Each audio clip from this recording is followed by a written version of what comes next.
ወልዳ የስድስት ቀን ህፃን ልጅ በአረንጓዴ ቢጫ ቀይ ጠቅልላ እዚህ ጋር ጣለችው። እንዳለ እኔ ማቃቸው ልጆች እንዳለ ነው የታፈሱት እንዳለ።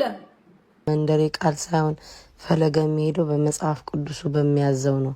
እና አንቺን የጎረጎርሹን ፊንገርዬ ታይ ስትባል ሰማ ብለሻል። ነገ ጭንሽ ስር ገብቼ ዳቦ ስር አንበሳ ለምደሃል፣ ጊፍት ለምደሃል፣ አጠፋም። ነገ ግን ክብርን ትጣጣለህ። እመነኝ። ሮሚ ትለያለሽ። ያሳፍራል፣ ያሳፍራል። ስለተሰ ወደ ሙሉ ቪዲዮቹ እንሂድ ማለት ነው። ቤተሰቦች እጅግ አነጋጋሪ ካልኳቸው ጉዳዮች መካከል ህፃን ልጅ ወልዳ በባንዲራ ጠቅላ ስለጣለችው ኢትዮጵያዊ በዱባይ ጉዳይ እጅግ እያነጋገረ ነው ማለት ነው። ቤተሰቦች በእሷ ምክንያት በጣም ብዙ ኢትዮጵያዊ ሴቶች ታፍሰው እንደታሰሩ በፖሊሶች ነው እየሰማን ያለ ነው።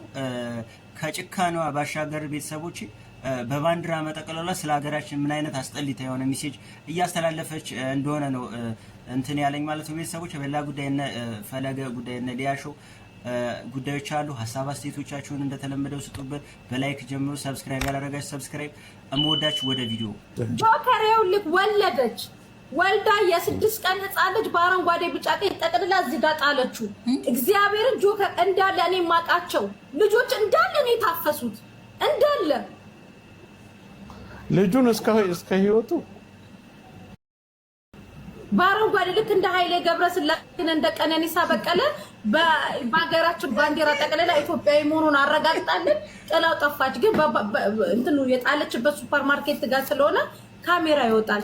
እንዴ ጭራሽ ሀገርን ማሰደብ በባንዲራ ሩህ አለ አለው። በዚህ ሙቀት ጆከር እግዚአብሔርን እሳት ይሄ በቃ ሀገር ገዥ ነው የሚሆነው። ኢትዮጵያን ይገዛል።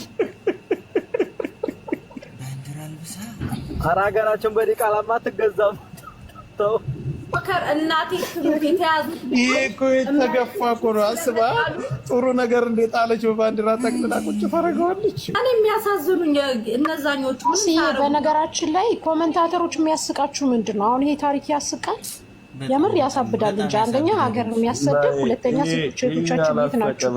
ጆከር እኮ ቢስቅ ሌላ ሀገር ሆኖ ነው የሚስቀው። ችግር የለበትም። ከታች ቁጭ ብላችሁ የምትስቁ ገብርኤልን ደም አልቅሱ። የተሰበረ ልብ መላክ ይሻላል እንጂ ለምትስቁ ነው ይሄን የምናገረው። ምክንያቱም የሚያስለቅስ ዘመን ነው ያለንበት። ሁኔታ በጣም ነው የሚያስፈራው።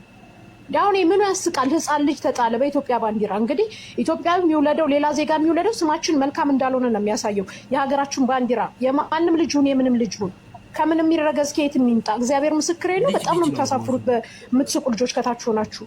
ምን መልካም ነገር ሰምታችሁ ምን የሚያስቅ ተገኝቶ? በኢትዮጵያ ባንዲራ እኮ ነው። ጥያቄ ልጠይቅሽ አንቺን ይሄ ያላሳቀ ምን ያስኛል? አምጣ ወልዳ ነው። ቆይ እቺ ሴት በሽተኛ ብትሆን ታማ ከፎቅ ላይ ተወርውራ የሆነ ሰው ግፋቻ ቢያደርግባት አንስቅ። አምጣ ወልዳ ደስ እያላት እንትን አስገብታ ተቸግራ አውጥታ በባንዲራ ጠቅልላ ጥላ ሄደች። ስለዚህ በዚህ የሷ መጣሏ እኮ አይደለም እኔን ያናደደኝ። ሙሉ እዚህ ጋር ያለ ኢጃዛ ቤት ያልተሰበረ የለም እንዳለ ነው ያፈሷቸው። ሴቱንም ወንዱንም እንዳለ በመደዳ ነው የታፈሱ። እንዴት እንደሚያሳዝኑ እግዚአብሔርን። በዛ ላይ እየተባለ ያለው ዱባይ አስቡት። የምር በጣም ነው የሚያሳፍረው። በእሷ ምኑ መሳቅ አይደለም፣ የፈለጋትን መሆን ይቻላል። ግን እዛ ጋ ያለው የሀገር ባንዲራ ነው። የምንም የሚሆን ዓለም የሚያውቀው ማለት ነው። ስለዚህ ልታዝኑ ነው የሚገባችሁ። የምር ይሄ አያስቅም። የምትስቁ ሰዎች ከውስጣችሁ የሆነ ነገር የጎደለ መሆን አለበት።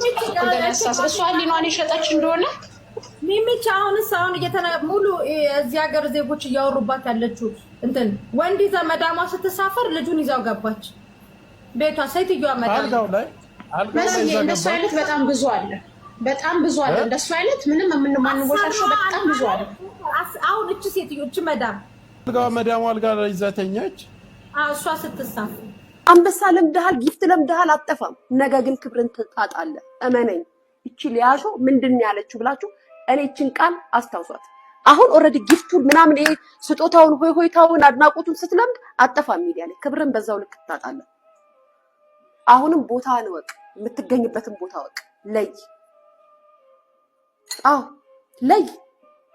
መተው ስላደነቁ ስላከበሩ አይደለም። ስለ እውነት ከሆነ እውነት አስተምር። ያንተ እውነተኛ አስተማሪ ከሆንክ ሰውን የሚዘልፍን ሰው አድንቅ አይደል? አበረታታ ጎበዝ አይለም። የኔ ሃይማኖት የኔ አይለኝም። ስደብልኝ አይለኝም የኔ ሃይማኖት። የኔ ኦርቶዶክስ እንደዚህ አትለኝም። ስለዚህ እዚህ ጋር መጥተህ ስለጨውክ ስለለፈለፍክ ስለተሳደብክ አይደለም ሁልሽም ማለት ነው። እውነታውን ስንነግራችሁ በምክንያት ነው። እውነታውን ስንነግራችሁ ትክክለኛ እንዴ ጋይስ ይሄ ድላ ይሄ ስድብ ልጅ ቢኒ ላይ ነበረ። ልጅ ቢኒ መጀመሪያ እሱን መናገር ማለት በድንጋይ አስወግራችሁ ነበረ። ልጅ ቢኒን ተናገራችሁ ማለት ሊገሏችሁ ይደርሱ ነበረ። ስታት ስታዩበት እንኳን እንደዚህ ሚዲያ ላይ አንድ አስታውሳለሁ ኢንቦክስ ያወራት ልጅ ለኔ መጣችና ዘፈን እየዘፈነ ቪዲዮ ላከችልኝ። አለ ቪዲዮ እስቲል አለ ቪዲዮ የልጅ ቢኒ ቪዲዮ በጣም ነው የሚያስቀኝ በሆነ ዘፈን ነውና ከዛ ምንድነው አልኳት። አየሹ ነጠላ ለብሶ እዚህ ጋር ሃይማኖተኛ ይመስላል እዚህ በውስጥ ግን ዘፈን እየዘፈነ መኪና እየነዳ ላከልኝ አለችኝ። እንዴ ታዲያ ግል ህይወት የለውም እንዴ? መብት እኮ ነው። ምን ችግር አለው ዘፈን መስፈን? አይ እዛ ጋር ግን በሃይማኖት ስም ብዙ ሰው እያታለለ ነው። የዛኔ ሰዓት ላይ ለልጅ ቢኒ ምን አልኩት? እረፍ ከነዚህ ከአረብ ሀገራቶቻችን ጋር አትጻጻፍ፣ ይቅርብ፣ ዋጋ አስከፍለዋል ቢኒ። ምክንያቱም ይሄንን እንደ ትልቅ ነገር አድርገው ካወሩብክ ነገ ደግሞ ይዞሩብሃል። ያልኩትም አልቀረም። ይሄው ልጅ ቢኒ እኮ ጠፋ። አልጠፋም ጋይስ። አድናቆት አልነበረውም። ልጅ ቢኒን የተናገረ ሰው አይሰደብም። አንቺ ፊንገርሾ ሰሞኑን የለውም ፈላብሽ ፈለገን የምትከበረበት ቦታ ተገኝ ምናምን። አንቺ እንኳን ፈለገ አይደለም እግዚአብሔር የሰቀሉትን እንኳን ይቅር ያለ የገፉትን ያቀረበ ነው። አንቺ ባንቺ ባሉባልታ በመንደሬ ቃል ሳይሆን ፈለገ የሚሄደው በመጽሐፍ ቅዱሱ በሚያዘው ነው። እና አንቺን የጎረጎርሹን ያመስግንሽ። እኛ በልጥሉት በመጣችሁ ሰዓት ከጎን ያለው ነውን ያመስግን። ደግሞ ጊፍት ለምዳን ፈልገን መርጠን እንጂ ሰጠ ነው። እንዳንቺ ሰው የቆረጠመ ስራ ጠፋ ዩቲዩብ ላይ ገንዘብ ለመስራት መሰለሽ?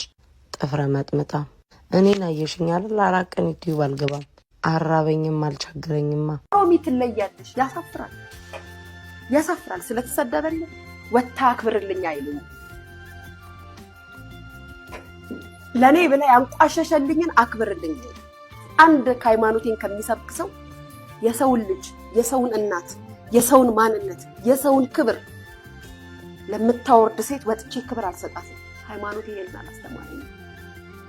አው አይባል እውነተኛ ሰዎች ከሆነ ስተት እንኳን ቢኖር አድናቆት እንኳን ቢኖር አደባባይ ላይ አይደለም ያንዷን ስሜት አረካለሁ አስደስታለሁ ብለህ የምትናገረው ነገር ነጥብ ያስጥላል። እኔ ኮሜንት ላይ ስለጨው እከሌ ትችላለህ እከሌ እንደዚህ ነው ስለተባልክ አይደለም እኔ የምመሰክርልህ እኔ የምደግፍህ። ስለ እውነት ከሆነ እናገራለሁ፣ ስለ ውሸት ከሆነ ግን አፌሳ ወይ ደግሞ በኮሜንት ሰድበኛለህ ብዬ ፈርቼ ዝም ማለት ማንንም ሰው ለምን ፈርሃለሁ?